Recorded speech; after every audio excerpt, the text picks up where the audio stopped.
Tarzan est un pur produit de l'Afrique, son enfant adoptif. Il appartient à l'Afrique, car il y est né. You are Tarzan, Lord of the Apes, King of the Jungle. Tarzan, Tarzan.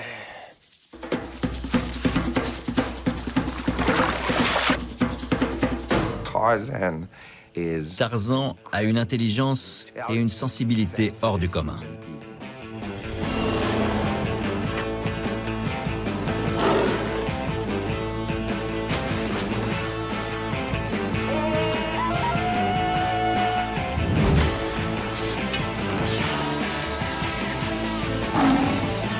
I remember when I was a kid, I used to yodel in the picnics on Sunday, you know. So I said, I know a yodel.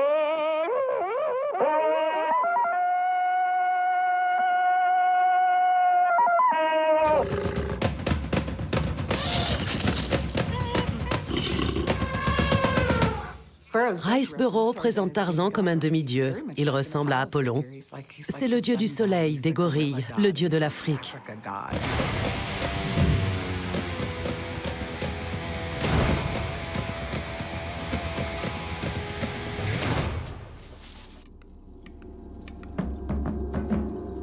Le premier roman, Tarzan, Seigneur de la jungle, de Edgar Riceboro, date de 1912. Il fait immédiatement sensation. Il propulse Riceboro au rang des écrivains les plus célèbres dans le domaine de l'aventure et de la science-fiction. Quant à Tarzan, il devient l'un des personnages légendaires les plus marquants du XXe siècle. Riceboro écrit 23 autres romans sur Tarzan. Tarzan, le Seigneur de la jungle, est après Dracula, le roman qui est à ce jour le plus transposé au grand écran. Ces romans ont été traduits dans plus de 50 langues et adaptés pour la radio, la comédie musicale, la télévision, les films d'animation, la bande dessinée et les jeux vidéo dans différents pays.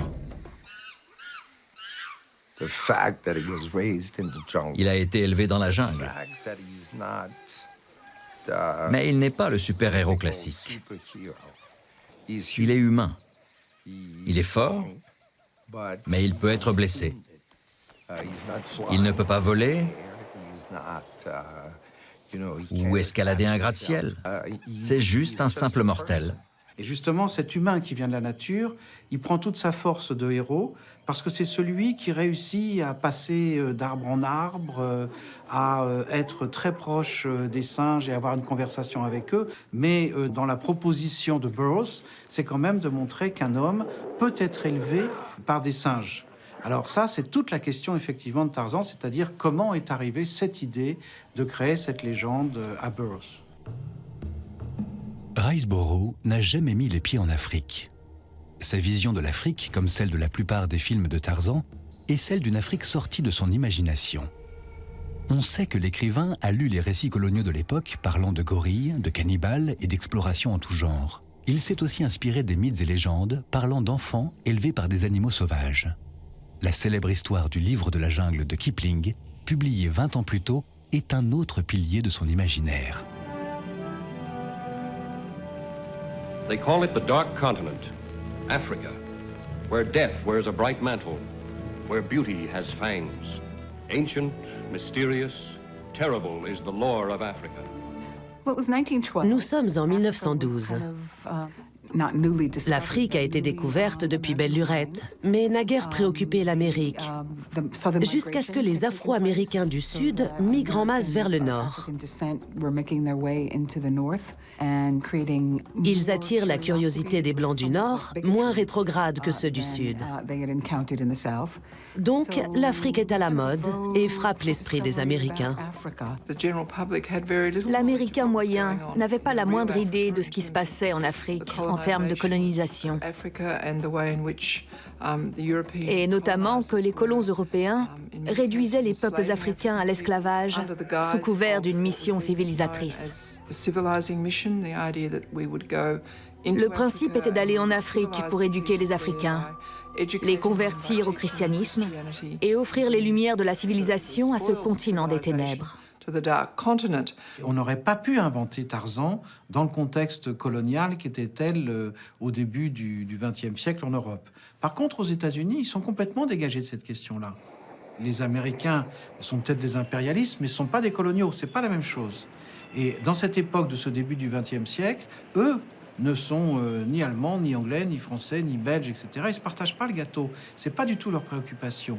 Ils sont dans un isolationnisme en train de se construire eux-mêmes. Et je pense que Burroughs a été tout à fait l'expression, effectivement, de cette représentation d'un univers qui n'a pas besoin de légitimer, je dirais, son existence ailleurs. Burroughs, il a une expérience marquante, ça a été son passage au 7e de cavalerie. Mais il tombait sur des vieux, sur des vétérans des guerres contre les Indiens. Il était absolument horrifié de constater le racisme de ces gens. Là, il voit quand même qu'il y a quelque chose de très très choquant dans cette arrogance de l'homme blanc face au peuple ancien. Personne ne se pose la question de la légitimité de la destruction des civilisations premières. L'Afrique n'est plus le continent inconnu et inexploré depuis longtemps, mais c'est toujours l'image qu'il véhicule. Donc si on veut raconter une aventure fantastique, l'Afrique est un décor idéal. On a beaucoup critiqué Rice Burroughs parce qu'il ne s'est jamais rendu en Afrique. L'Afrique de Tarzan est une pure création. Il a lu Dans les ténèbres de l'Afrique, les récits de voyage d'Henry Morton Stanley. Et il s'est renseigné sur les gorilles et les cannibales. Sa connaissance était imparfaite, mais elle reflétait ce qu'on savait de l'Afrique à l'époque. Une fois son mandat terminé, le président Theodore Roosevelt s'est rendu en Afrique avec son fils Kermit, photographe, et toute une équipe de naturalistes et de taxidermistes.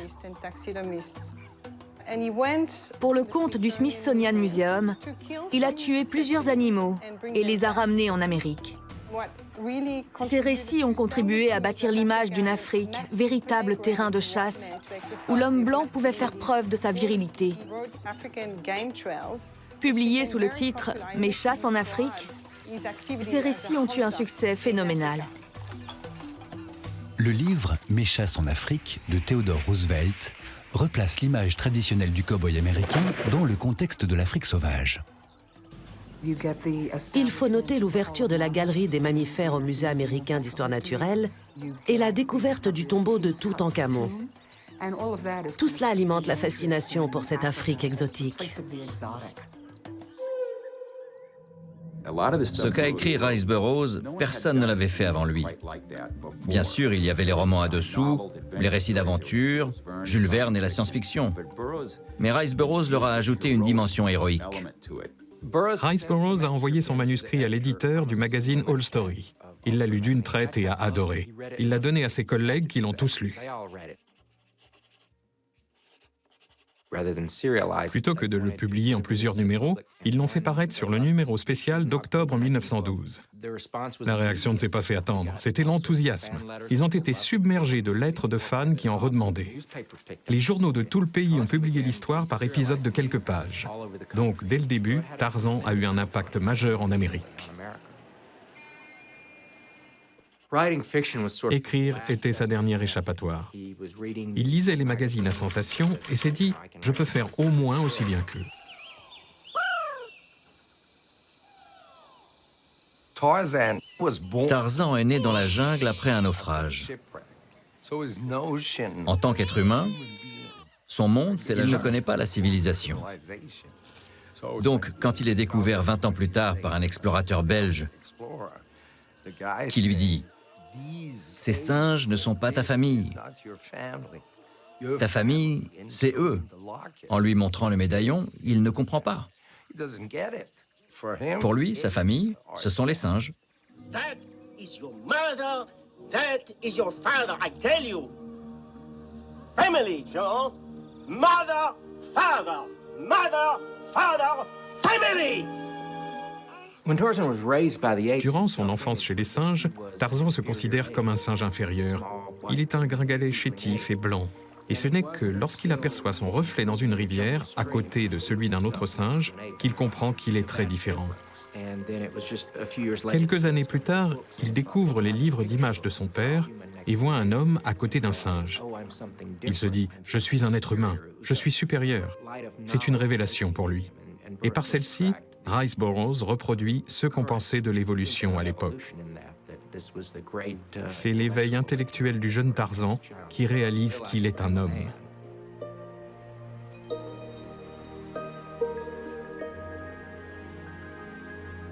Le premier homme avec qui il va avoir un contact, c'est un archer, c'est un type avec un arc. Et il sent aussi que toute l'humanité de ce garçon qu'il va rencontrer tient dans le fait qu'il a une culotte.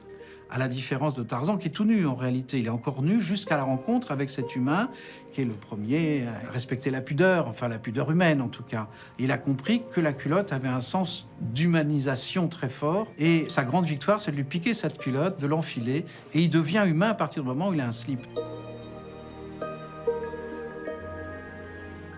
Quand le premier roman a été publié en 1914, Rice Burroughs l'a tout de suite envoyé aux producteurs de cinéma, qui ont pensé qu'on ne pouvait l'adapter sur grand écran. Un type qui se bat à main nue contre des gorilles et des lions, comment va-t-on filmer ça? Et en 1917, un courtier en assurance, William Parsons, s'est lancé dans l'aventure. Tarzan chez les singes est l'un des 6 premiers films muets à avoir rapporté plus d'1 million de dollars au box-office. Ce film était révolutionnaire pour 1918. L'équipe a trouvé le moyen de créer des costumes de singes réalistes, comme le fera plus tard Rick Baker pour Greystock. Des masques et des prothèses ont été fabriqués pour que les singes puissent bouger leurs mâchoires.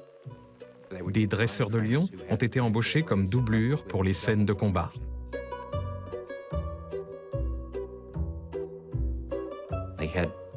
Il y avait des chimpanzés, mais aussi des athlètes qui se déplaçaient de liane en liane. C'était un défi à adapter à l'écran, mais Hollywood s'est montré à la hauteur. L'acteur Elmo Lincoln, qui avait joué dans plusieurs films de Griffith, a été engagé. Il était trapu, faisait 1,30 m de tour de taille. À l'époque, on lui confiait les rôles de gros dur, qui adore la bagarre et met tout le monde KO. Elmo s'en est bien tiré pour un acteur aussi peu entraîné. Il a cette incrédulité dans le regard, celle du type qui se demande ce qu'il fait là. Ça fonctionne bien dans certaines scènes et dans son idylle avec Jane.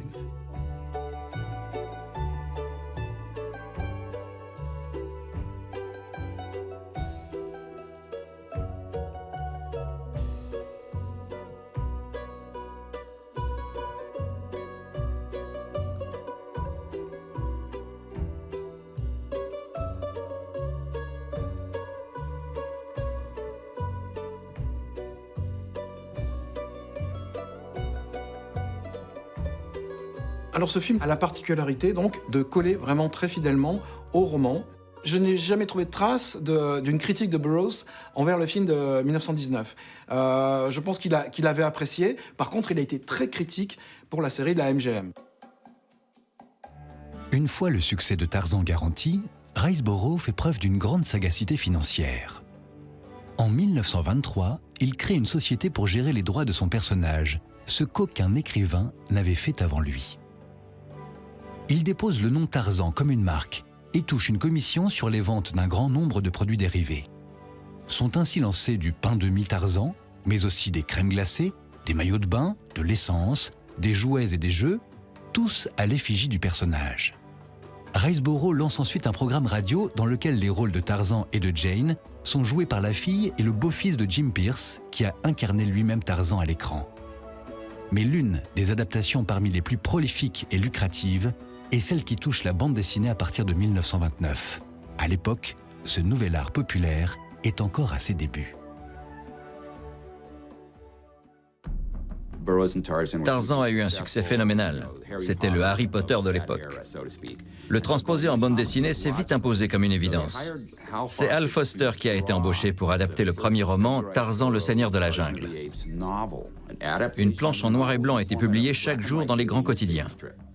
C'était un artiste génial. Il a épaté tout le monde. Quelques années plus tard, en 1931, la bande dessinée a été publiée en pleine page. Et le format des journaux de l'époque était grand. Il était important que dans cette adaptation, Tarzan garde la personnalité qu'Edgar Rice Burroughs avait créée. Il était intelligent, s'exprimait bien, parlait plusieurs langues étrangères, avait voyagé en Europe et en Amérique et était marié, même si sa femme figurait rarement dans ses histoires. En dessinant Tarzan, Hal Foster a vraiment inventé le héros de bande dessinée, le super-héros à la Marvel. Les personnages qu'on voit dans les films d'aujourd'hui ont été inspirés par ces dessins de Tarzan des années 30. À l'époque, on est au beau milieu de la Grande Dépression. Ces aventures sont un moyen d'évasion idéal, admirablement dessiné, tout en couleurs et bourré de scènes d'action. De tous, Foster est le dessinateur que je préfère.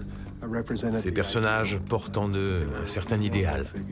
Ils font preuve de noblesse et évoluent dans des décors et des châteaux à couper le souffle. Son trait était lisse et fluide, tandis que celui de Byrne était agité. Ils avaient deux styles complètement différents. En cherchant à remplacer Hal Foster, ils ont trouvé un jeune dessinateur, Byrne Hogarth. Il a été embauché pour devenir le nouveau Hal Foster. Byrne a donc dû tempérer son propre style au début, quand il a pris la suite. Les premières planches de Hogarth étaient vraiment chouettes. Il s'est mis à créer des choses dingues que les gens adoraient. Selon moi, si on regarde les dessins de Byrne Hogarth, on comprend l'influence qu'il a eue sur les super-héros de BD des années 60. La jungle et les personnages de Byrne sont un peu plus tourmentés que ceux d'Hal Foster. Il y a plus de tension et de mouvement. Il y a une sorte de frénésie à l'arrière-plan. Les personnages ont toujours les doigts en l'air, comme ça. Donc c'est un style différent, celui qui est devenu le sien.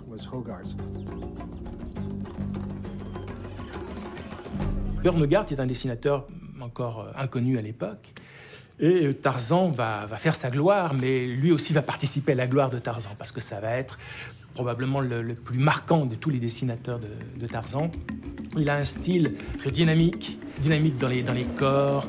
Les décors aussi sont très riches en détails. Probablement que même si vous n'avez pas retenu son nom, si vous avez vu une case d'une bande dessinée de Tarzan qui vous a épaté par son dessin, par son dynamisme, par sa beauté, très probablement c'était du Byrne Hogarth. Lorsque les producteurs de la MGM sont venus voir Rice Burroughs pour tourner son premier Tarzan, l'écrivain leur a dit « Vous pouvez avoir les droits du personnage, mais pas ceux des romans. » Donc ils ont dû inventer leur propre histoire. Ils avaient les meilleurs scénaristes d'Hollywood. Ils ont choisi une approche complètement différente et ça a marché, aussi bien voire mieux que pour les romans, et touché certainement un public bien plus large.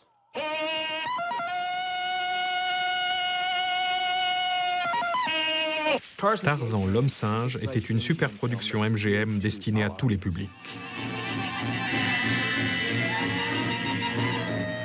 King Kong, en 1933, avait placé la barre très haut pour les films d'aventure.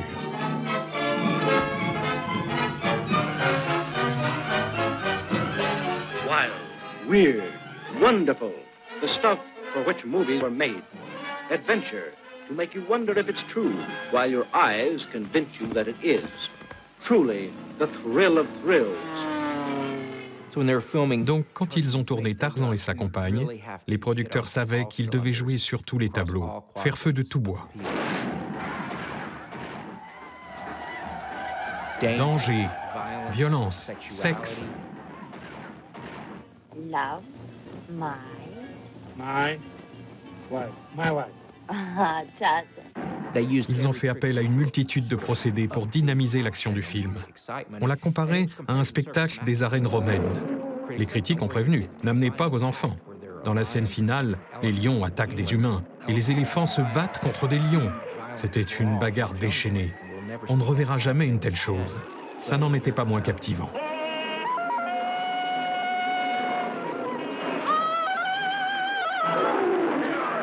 Alors, les films de la même jeune sont très très beaux par leur poésie, justement. Ces décors de studio, mais c'est complètement faux. Alors que Burroughs est très attaché à cette notion de réalisme. Il a bien compris la différence entre le livre et le film. Et au cinéma, on ne fait pas semblant. Si la plante est en plastique, elle est en plastique. Si l'arbre est en carton, il est en carton. On voit tout de suite qu'on est dans du faux, dans du fabriqué.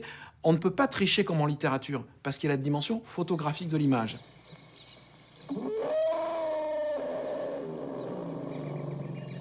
L'arrivée de Jane dans un film de Tarzan, quel qu'il soit, c'est là que commence vraiment le film. Tarzan, what am I doing here? Alone? With you? Perhaps I better not think too much about that.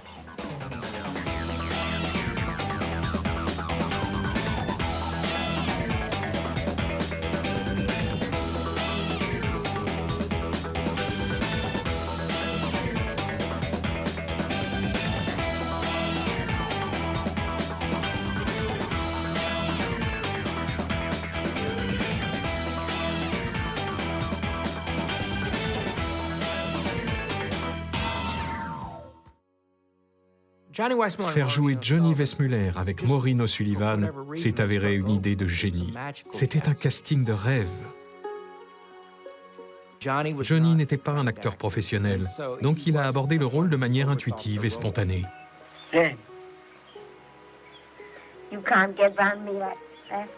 Maureen était l'opposé de Johnny. Il mesurait 1m90, elle 1m60. Elle était petite, très cultivée, presque gamine. Yes. There's quite a difference, isn't there? Do you like that difference? You've never seen anyone like me before, have you? Il y a eu une véritable affinité entre eux. On pourrait presque parler de coup de foudre. Ils sont devenus l'un des couples mythiques du cinéma du XXe siècle. Ce que trouve Tarzan, c'est le grand amour. Il trouve une raison de vivre.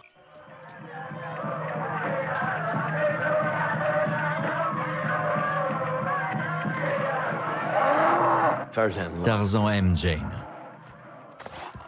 C'est à ce moment-là qu'il devient un homme.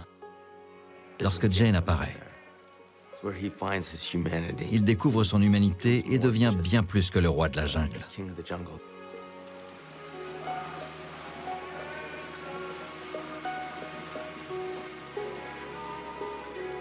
Maintenant, il vibre. C'est ce que Jane provoque en Tarzan. C'est ainsi que chacun d'entre nous trouve sa raison d'être, son âme sœur.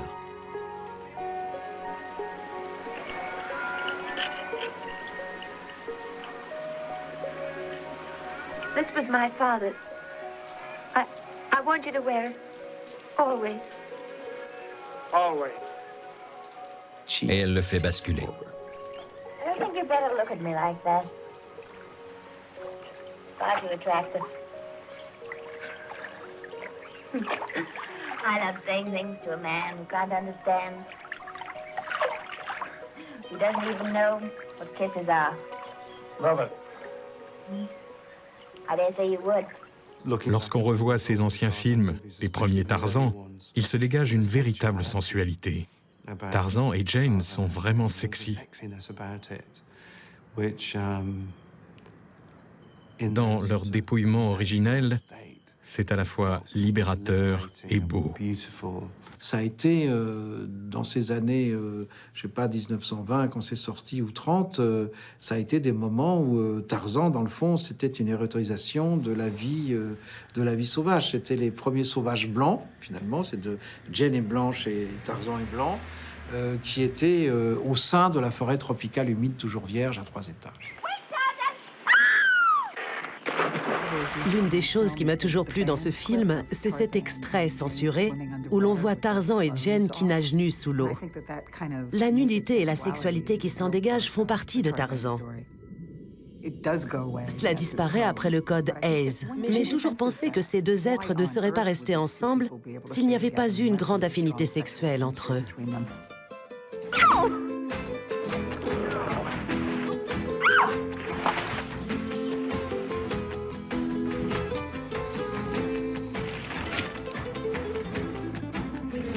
Tarzan was Jane's love, Uwani, like the stars over the night.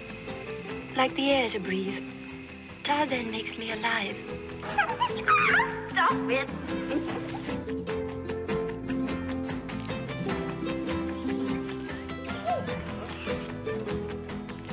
I'm happy.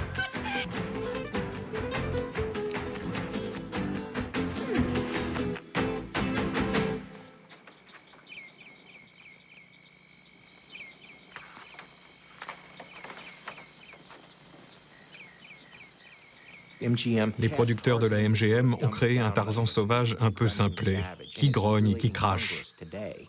Cet être ignare et sans éducation semble un peu incongru aujourd'hui, alors qu'à l'époque, il était perçu comme innocent et pur. Thank you for protecting me. Me? I said, thank you for protecting me. Me. No. I'm only me for me. Me. No. To you, I'm you. You. No.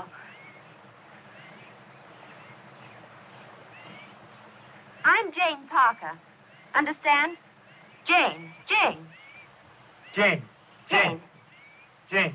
Yes, Jane. You? Jane. Jane. And you? You. Tarzan. Tarzan. Tarzan. Jane. Tarzan. Jane. That's right. Tarzan. Jane. Tarzan. Jane. Tarzan. Jane. Tarzan. Jane. Tarzan. Jane. Oh, please stop. Let me go. I can't bear this. La réplique « Moi Tarzan, toi Jane » est l'une des plus célèbres du cinéma, mais jamais prononcée dans le film. Il y a plusieurs théories sur son origine. En 1932, le fanzine Photoplay raconte que Johnny Weissmuller aurait plaisanté sur la minceur de ses dialogues en affirmant qu'ils allaient rarement au-delà de « Moi Tarzan, toi Jane ». C'est possible que cet article, paru quelques semaines avant la sortie, ait créé l'expression. Autre hypothèse, après un tournage, Maureen aurait essayé de hisser une valise très lourde dans son coffre. Johnny l'aurait soulevée d'une seule main, rangée dans le coffre tout sourire en ajoutant « Moi Tarzan, toi Jane ». Dernière hypothèse, entre deux prises, lui et Maureen étaient dans un arbre, et Johnny aurait commencé à sauter sur la branche à pieds joints. Maureen se serait mise à crier, pensant qu'elle allait tomber. Johnny aurait ri et annoncé « Moi Tarzan, toi Jane ». You won't come back with us? I belong with him. Goodbye. They tried different things to make Jane look pretty sexy. And first of all, they had the idea of wearing no bra, no brassiere at all. And that she would be always covered with a branch, and they tried that, and that didn't work. So then they made a costume, and it wasn't that bad at all. There was a little leather bra and a thing with thongs on the side. Well, it started such a furor that the letters just came in. So it added up like to thousands of women who were objecting to my costume. And I think that was one of the things that started the Legion of Decency. Now, in those days, they took those things very seriously. Do you know, I was offered land in San Francisco to hide. I was offered all kinds of places where I could go in my shame to hide from the cruel public who were ready to throw stones at me. It's funny, you know. We were unreal people, and yet we were real.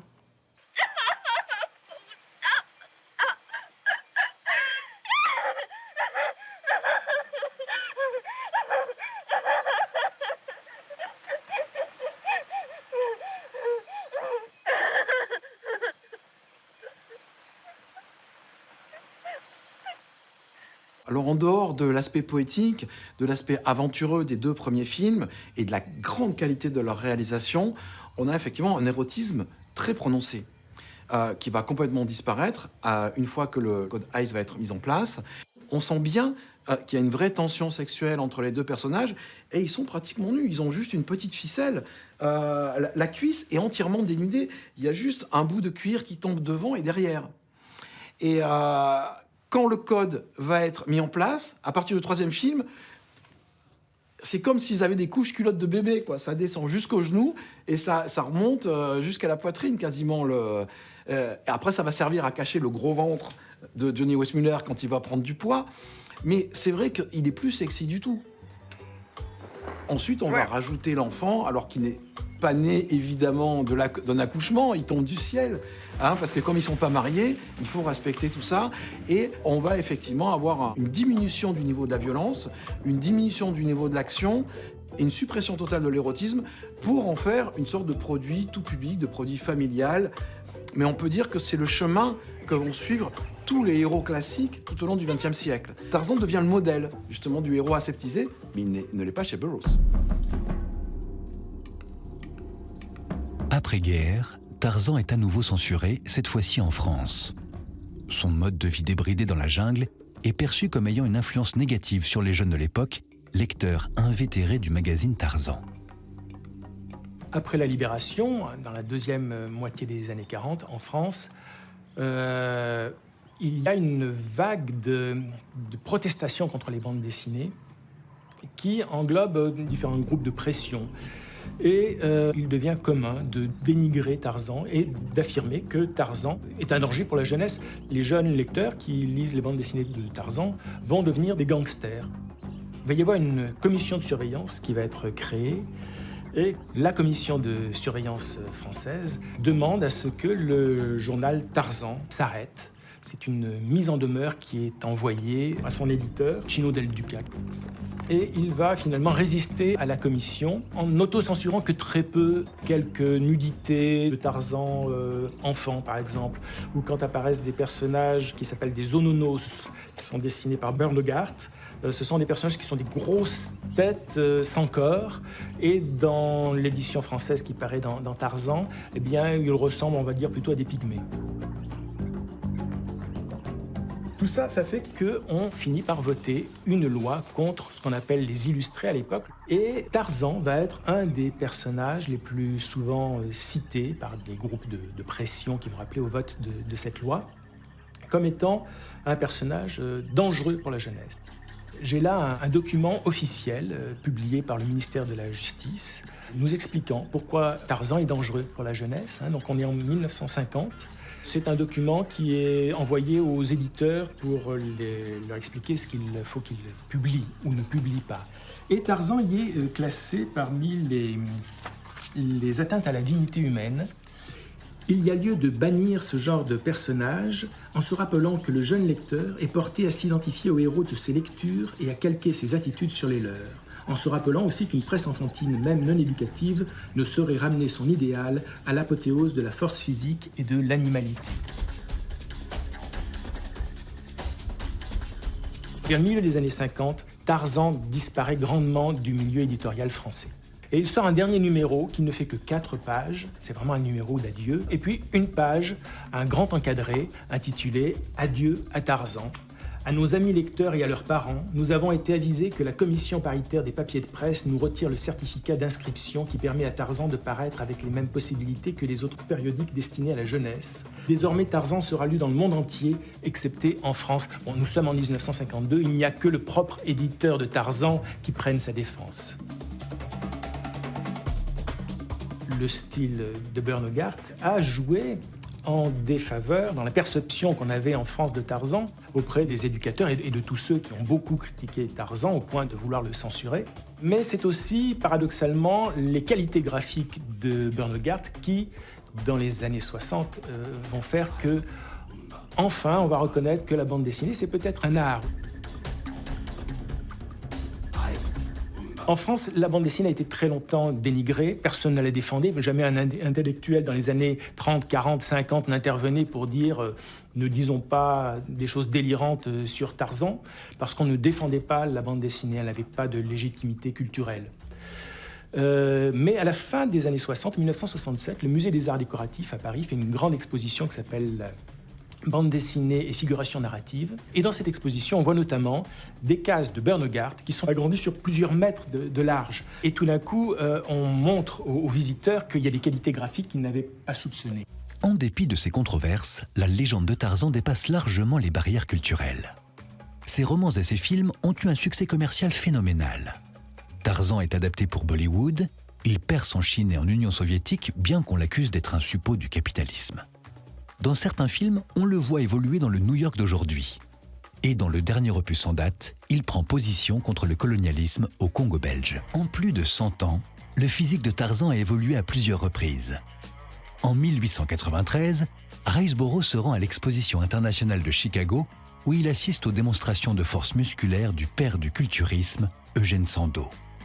On compare son corps à ceux des statues classiques grecques et romaines. Il influencera la description que Burroughs fait de la force et de la musculature de son personnage dans ses premiers romans. On retrouve aussi l'influence du culturiste chez certains Tarzans du grand écran et de la bande dessinée, en particulier celui proposé par Burn Hogarth dans les années 40.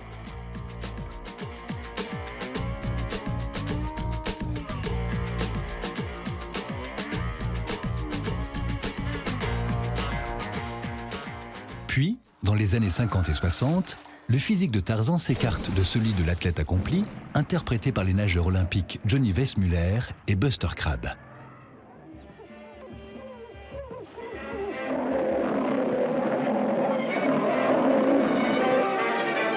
Lex Barker incarne un temps un Tarzan à la fois bel homme et cultivé, puis on revient à un Tarzan tout en muscles avec Gordon Scott. Les producteurs Sol Lester et Cy Ventrobe décident de filmer pour la première fois Tarzan entièrement en décor naturel en Afrique pour gagner en crédibilité.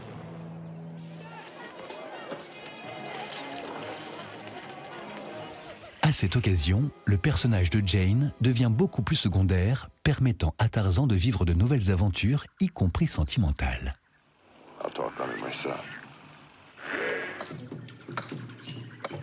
Jane est également absente de la série télé à succès des années 60, jouée par Ron Ely. Elle ne revient en force que pour le film de 1981, Tarzan, l'homme-singe, avec Bo Derek.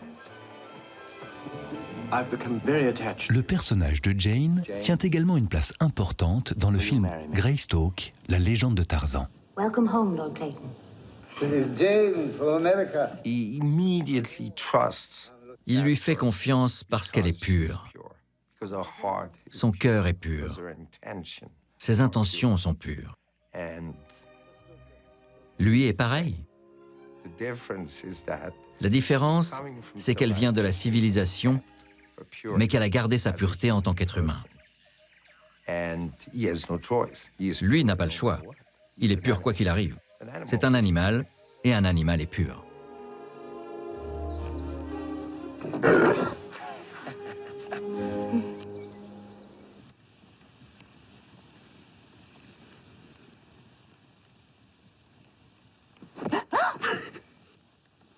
Leave us now, Iris, please. Johnny.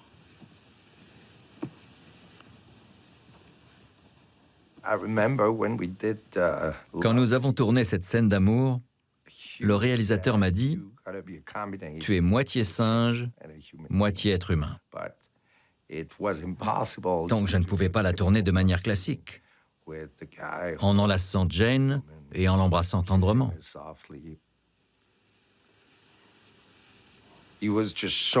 Non, je devais exprimer, en tant qu'animal, combien j'étais épris d'elle. Et je ne pouvais le faire que comme un singe l'aurait fait.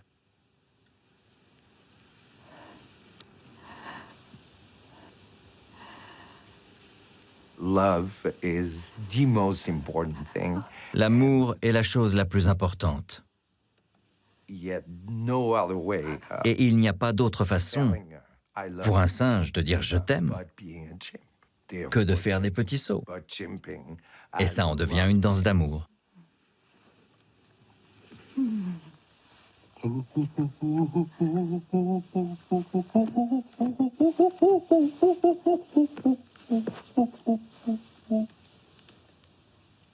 Je ne voulais pas qu'il joue un type réduit à ses biscottos. Je voulais qu'il joue un type normal qui, évidemment, a grandi dans la jungle au milieu des primates. Donc il devait faire usage de ses muscles. Seulement Christophe Lambert n'était pas musclé quand je l'ai rencontré, pas du tout. Mais il avait quelque chose d'autre. J'ai joué sur le fait qu'il est myope et qu'il porte des lunettes. Et si on lui enlève ses lunettes, son regard devient mystérieux, comme s'il regardait au loin. C'était hypnotique. L'acteur qui joue Tarzan doit satisfaire un grand nombre de critères physiques précis et se conformer au canon de l'époque en matière de corps masculin. Il doit savoir poser pour les photos pour les fans, être photogénique pour la caméra et répondre aux attentes voyeuristes, voire érotiques des spectateurs. Donc ce n'est pas donné à tous les acteurs. Incarner Tarzan à l'écran n'est pas de tout repos. Ronnie Lee, acteur dans la série télévisée des années 60, se retrouve devoir effectuer des cascades dangereuses avec de vrais animaux. It's a big track. Big enough to be a male. Dans le scénario, il était écrit « Tarzan et le tigre se retrouvent enfin face à face et combattent ». Le combat dure longtemps, jusqu'à l'épuisement. Puis, ils se regardent avec un respect mutuel. Le tigre tourne le dos à Tarzan, qui le laisse partir dans la jungle.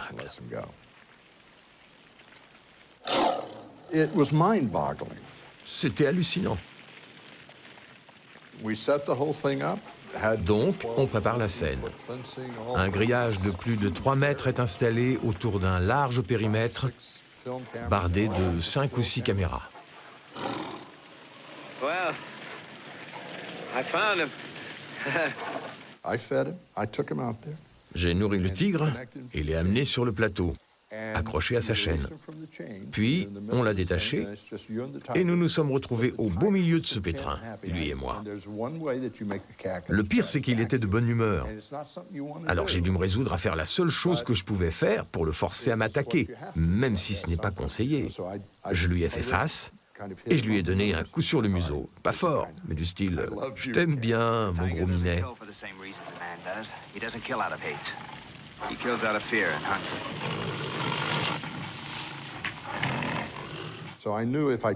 Je savais que si je lui tournais le dos et me mettais à courir, il allait m'attaquer. Donc je n'avais pas tellement le choix et j'ai lancé... Allez-y, moteur. Les caméras ont commencé à filmer et tout le monde de crier « En l'air, en l'air !» Je lui avais à peine tourné le dos pour partir. J'ai juste entendu ça. Le félin avait déjà bondi au-dessus de moi, qui suis pourtant grand. Et le combat a commencé.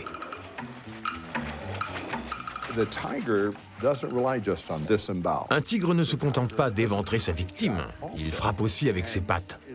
C'est donc très difficile de se défendre.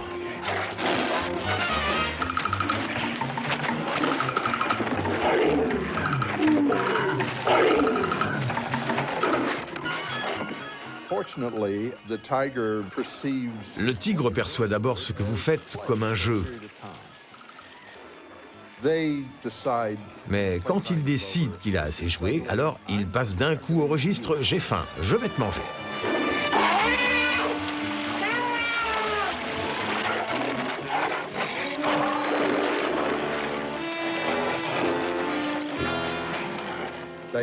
À la fin du combat, j'étais en lambeaux. Je saignais des oreilles et à l'œil. J'étais épuisé, à bout de souffle, incapable de lever le petit doigt. Le félin m'a regardé du style « J'en ai fini avec toi ». Il m'a tourné le dos et a disparu dans les arbres. C'est impossible de tourner avec des animaux sauvages dans de telles situations. D'abord, ça va à l'encontre de l'éthique et de la philosophie même du film.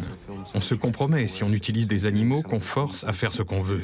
C'est contraire au sens profond de Tarzan. Sans compter que les animaux risqueraient de dévorer les acteurs. Il y a cette scène avec Margot Robbie où elle court et arrive devant ses singes et tombe sur ses genoux dans la pluie. Pour la tournée, on a dû utiliser des doublures en combinaison grise qui l'ont aidé dans son jeu et lui ont permis de lever le regard au bon niveau. Nous devions rendre crédible ce groupe de grands singes, plutôt hétéroclites.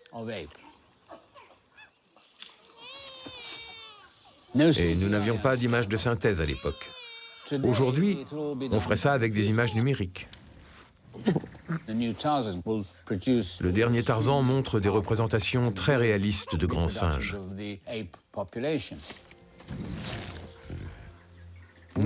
Nous avons dû utiliser des êtres humains d'une certaine taille, pas trop grands, jamais plus d'1,70 m. La plupart d'entre eux étaient des danseurs.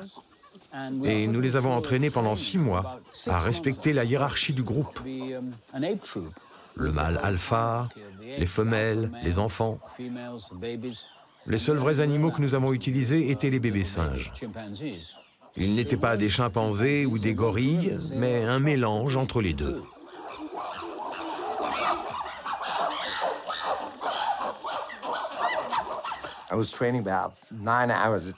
Je me suis entraîné pendant 6 mois, 9 heures par jour, incluant 4 heures de gymnastique pure et 4 heures d'imitation du comportement des animaux, pour vraiment rentrer dans mon personnage.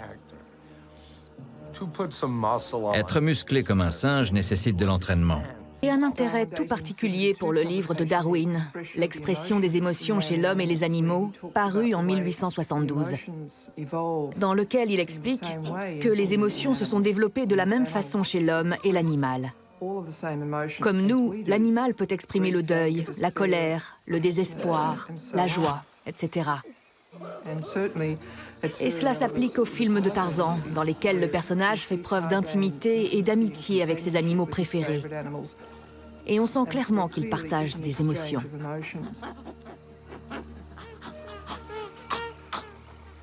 Half of me is here of Greystoke.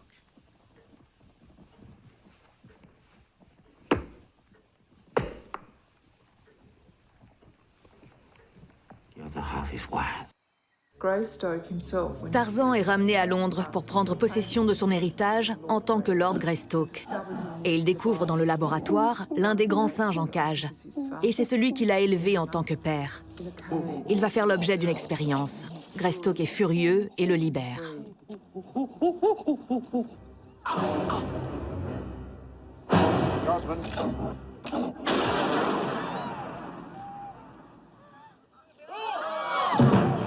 Le singe est tué et bien sûr Tarzan a le cœur brisé.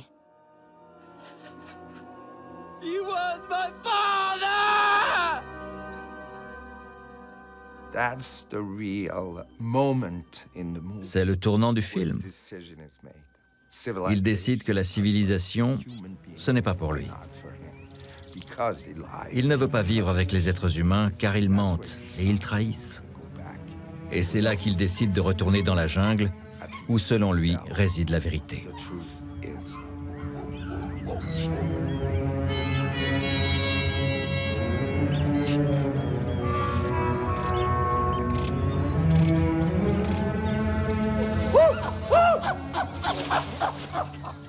Je pense que c'est un aspect fondamental du mythe de Tarzan.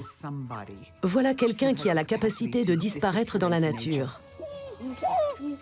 Et quand il retourne dans la jungle, quand il entre progressivement dans cette forêt, et qu'on le perd de vue, ce moment est pour moi la quintessence de cette histoire. Dans le film de Hudson, il y a une idée de renaissance. La civilisation dans laquelle on s'est enfoncé, elle est perdue. De toute façon, elle va à sa perte, et l'être humain ne pourra se retrouver que s'il accepte de se refondre dans la nature. Il y a quelque chose chez Tarzan d'un homme normal. C'est-à-dire qu'il a une vraie sensibilité au monde, il a une sensibilité à sa famille animale, il a une sensibilité à sa famille humaine, il a une sensibilité à la nature. Il sait que l'équilibre, effectivement, vient de cet univers naturel et qu'il se trouve lui-même, il le dit, beaucoup mieux, beaucoup plus tranquille et beaucoup moins agressé dans la jungle qu'il ne l'est dans les faubourgs de Chicago ou dans l'Angleterre victorienne. Ça se passe dans notre monde, pas à des millions de kilomètres dans une autre galaxie. Ça se passe ici, sur notre planète. Tarzan nous rappelle combien notre monde est beau, ce monde dans lequel nous vivons. C'est un héros pour tous les âges et toutes les époques.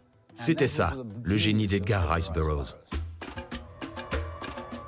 La légende de Tarzan a beau avoir plus de 100 ans, elle n'a guère pris de ride. Elle a été maintes fois réadaptée et réinterprétée pour répondre aux préoccupations et au contexte de chaque époque. Tarzan rejette l'hypocrisie du soi-disant monde civilisé. Il a donné une nouvelle signification au mot sauvage. Son côté protecteur des animaux et de l'environnement est plus pertinent aujourd'hui qu'il n'a pu l'être à d'autres époques et notamment à celle de la création du personnage. Quant à son amour pour Jane, dans un jardin d'Éden réinventé, il nous rappelle que l'argent et les possessions matérielles ne nous amèneront jamais au bonheur absolu.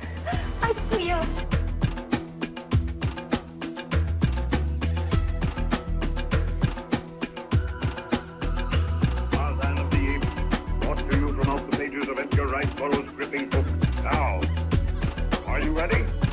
Hold your breath! Almost silently, the ape man swings through the trees toward Turcos and his prey. Turcos' keen ears catch the faint sound of pursuit. At last overtaken, he drops down.